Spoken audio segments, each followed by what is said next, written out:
So it's been a while, and I thought it'd be time that I finally uploaded something. Hold the fuck up, Sandy. You think after 3 months you can just come back and expect us all to fall to our knees and suck your dick?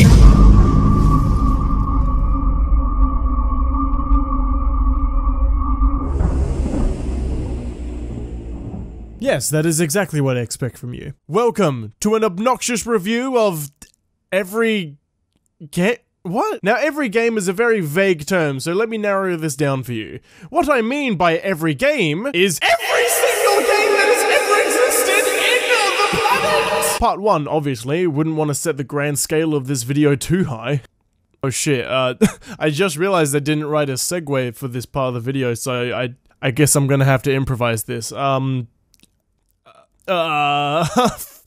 Dead Cells is a procedurally generated 2D hack-and-slash game that relies more on its gameplay and less on its story when it comes to being a video game. A video game acting like a video game? And not a movie? What the fuck is this, 1998? Dead Cells' story kind of reminds me of my innate desire to upload regularly. And what I mean by that is it doesn't fucking exist. And you know what? I'm really glad that it doesn't. Not the whole uploading thing, the story thing.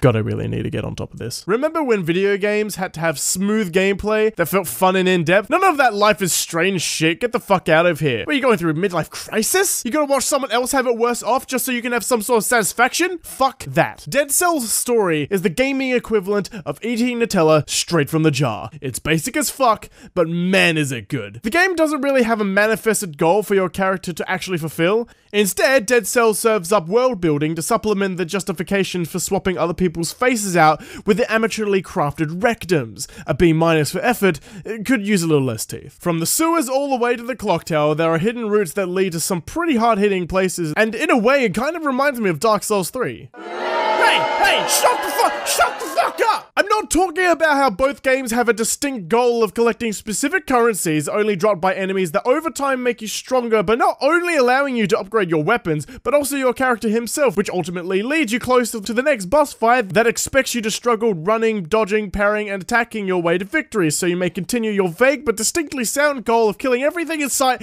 while not really knowing what you're doing or what your destiny is, aside from the overbearing fact that it just fucking is! No! None of that! I'm talking about the feeling of not really knowing what the fuck is going on! Dark Souls 3 was my first Dark Souls, and while that may be a red flag for most of you, and the last thing you want to hear from a game reviewer, I want you to know that I actually love Dark Souls 3. I had no idea what the fuck I was doing, but it didn't matter. I was just a big guy with a big sword and a shield, and I put those things in other people's faces. I'm a simple guy, I don't need fucking directions. The game, while being hard as fuck and overwhelming at first, still offers a clear and well thought out path for you to follow. In other words, it's got good conveyance. And you know what game doesn't have good conveyance? It's Fallout 4. I don't care if you love this game. Truth is, you're a liar. You hate this game. I hate this game. This is a bad game. And I'm never wrong. Man, I'm really getting good at this reviewer stuff, huh? Okay, let me word this in a way that you fuckers out there can understand. Fallout 4 is a decent video game. It's got tight gameplay, well laid out base building, and a dialogue system that, while sometimes lacking in departments, brings a fresh feeling to the game. In fact, all of these features give Fallout 4 a new feel. What does it feel like? A bad fucking game. Whoa, controversial opinions, sound the fucking alarm! Fallout 4 is not a bad game, it's just a bad Fallout game. Gunplay is fun, awesome, but that just feels floaty as fuck and just feels like a cheap way out of combat instead of a necessity, like in Fallout New Vegas. Base building is great, and you know what? It isn't necessarily a bad thing. You build a new base, you build up some defenses, and you just sit back and relax. Wait, what was it I was supposed to be doing again? Oh yeah, I'm supposed to be the lone fucking wanderer! Okay, I understand that you're not the lone wanderer in this game, but hey, you're a guy that's meant to be walking around helping people, not sitting on your fucking ass doing nothing! The dialogue system is shit, and if you like it, congratulations on the wedding! I hope you have a wonderful time at the honeymoon. I hear North Korea is wonderful this time of year. Can somebody explain to me how the fuck I'm supposed to project myself into my character when this fucker is reading all the lines and feeling for me? Someone steals someone important to you. This is how you feel. I'm going to fucking carve your head in, you little cunt! Yeah! Yeah! Die, you commie fucker! You murdering, kidnapping psychopath! Give me my son! Give me Sean! Now! I mean, I would have said it differently, but yeah, I guess that's how I feel. Thanks, video game character who isn't a projection of my own thoughts and character style. For those that don't understand what I'm trying to say here, it's pretty fucking shit. Well spoken, Zenny. Fallout 4 is nowhere near as good as the best Fallout game. I'm obviously referring to me. Excuse me? Well, I just assumed since you didn't like Fallout 4 that you would— What, that I'd enjoy a video game that puts my ability to follow orders into question like I'm some kind of brain-dead fucking idiot? No, I didn't mean it like that. Oh, you thought I'd enjoy a video game that sold itself on the promise of our choices having deep and impactful meanings, but then asked me if blowing up a town was good or bad like it was some kind of moral fucking choice. Hey, look, man, I was just trying— Oh, no. Sorry, you thought I'd enjoy a game that held itself together as well as a souffle after a fucking earthquake, with downright insulting combat that promotes laziness and emits boredom within the first 10 fucking hours. Is that what you thought I'd enjoy? Because I can promise you right fucking now that the only thing I enjoyed about you was trading you in down the road for a better fucking game. And I wonder what that game was. Oh yeah, Fallout New Vegas. A game that offered not only fun gameplay with the inclusion of down-sight combat that strayed away from VATS, but also a perk system that gave players the choice to make a new and in-depth playstyle with every new playthrough.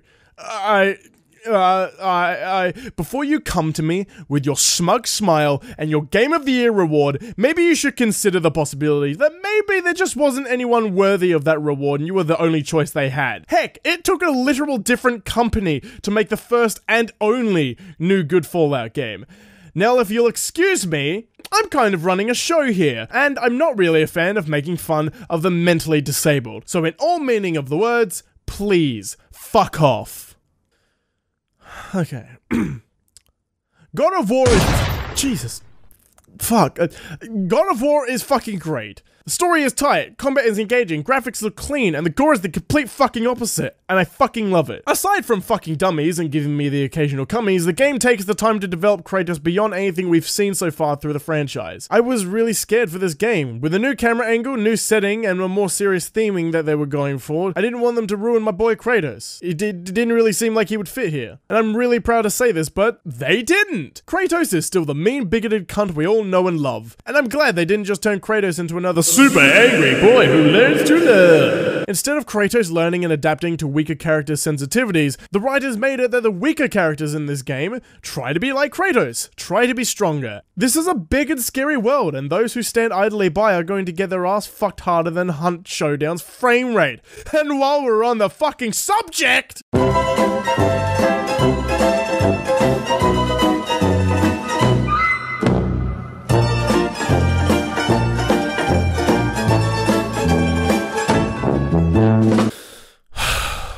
Okay, I know this isn't what you subbed for, but we're going to be toning down the jokes for now. Because I have a few things I want to say about Far Cry 5 that seems to correlate with a lot of games being released as of late. But for transparency's sake, and also the fact that I do hold myself to some sort of standard, I'm just going to say what I don't mind about the game first. And yes, I said what I don't mind, not what I like. There is a very big difference, and I don't want you thinking for 1 second that I condone garbage like this in existing. So what do I like? Well, sound design is nice as usual with the Far Cry franchise, especially with the gun handling and maneuvering around your environment.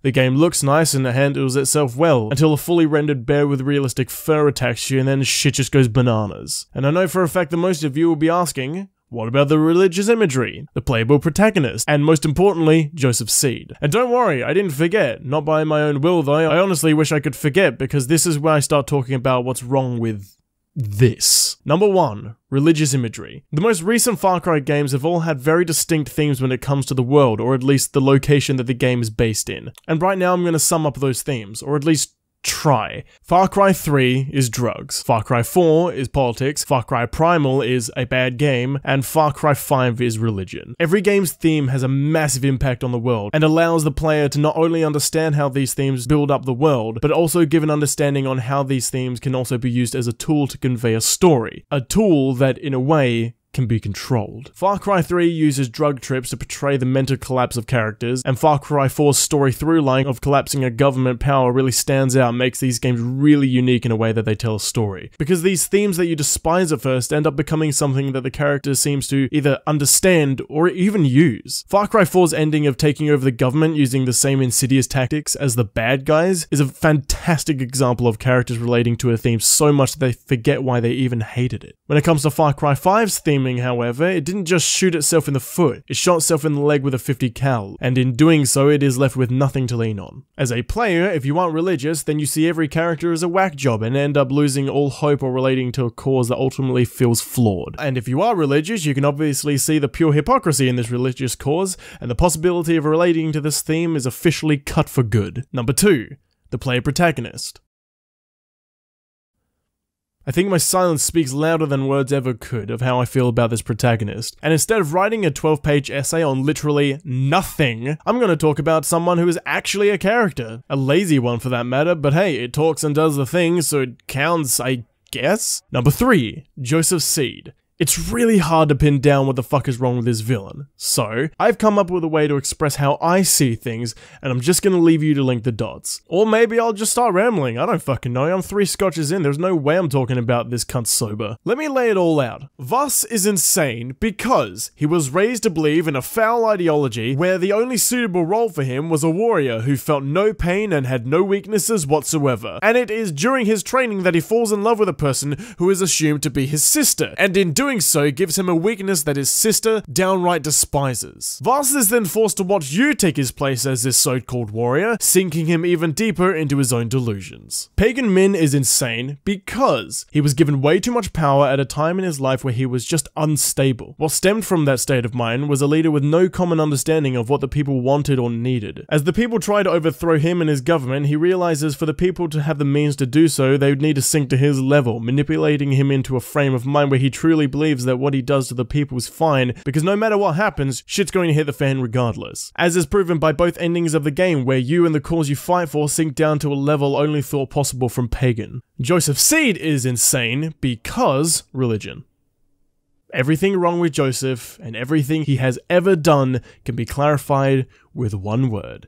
Voss is insane because drugs and the degrading feeling of the loss of power. Pagan is insane because politics, war, love, power, and wealth. Joseph is insane because religion. But hey, I don't fucking know. You gotta throw shovels in this game. That's fucking cool. BattleTech depicts a fallen government power and a small band of heroes as they clash to overthrow the corrupt power oppressing the galaxy. It's fun, has very intricate game mechanics, and runs as well as 50% of Australians. Holy fucking shit, we need help! Send help, we are not well! Just Cause 3 is an absolute dumpster fire, and while that may seem like an insult at first, I just want to let you know that Jesus fucking Christ, who cares about a story when you can just reenact Hiroshima in a push of a button? Engaging gameplay, more like engage Operation Fuck This Guy's insurance plan. That'll teach him for signing up for a monthly compounded plan. Now he's gonna have to be uncompounding his wife's skull. Eat shit, cuck! Cyberpunk 2077, best game of the year. Fantastic game. The graphics and the story. Oh my god, what can I say about this game? BoJack Horseman Season 5? Oh yes, inject it into my vein. Wait, there's not a video game. Everspace is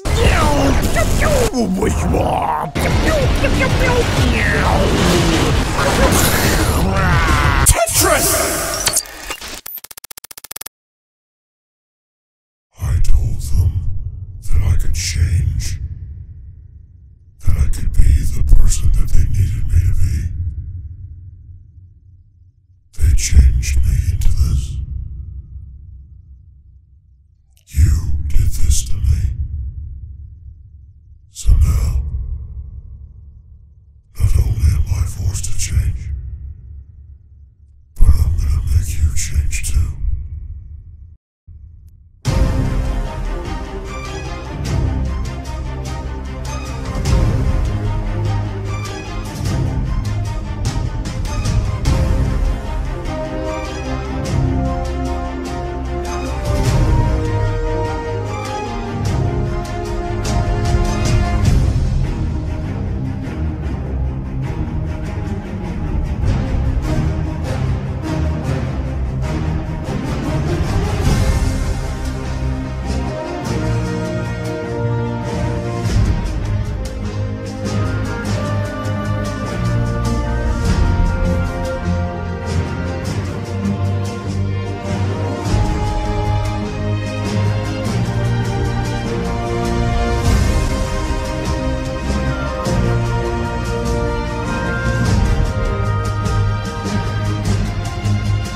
Hi, I'm Zenny. I'm an egotistical cuntbag ruining video games on the internet, and I'm here to let you know that I'm hosting a little competition through Discord. All you have to do is submit a piece of art containing both Zenny and Zevel, along with a brief description on who you think Zevel is. The winner will not only receive a unique role to prove that they are the best, but will also have the chance to make an appearance in the next video. If I ever decide to upload, that is! So head down to the description to accept your invite to the Discord and get that artistic brain of yours ticking. Now if you'll excuse me, I just realized I didn't hit the curse quota for this video.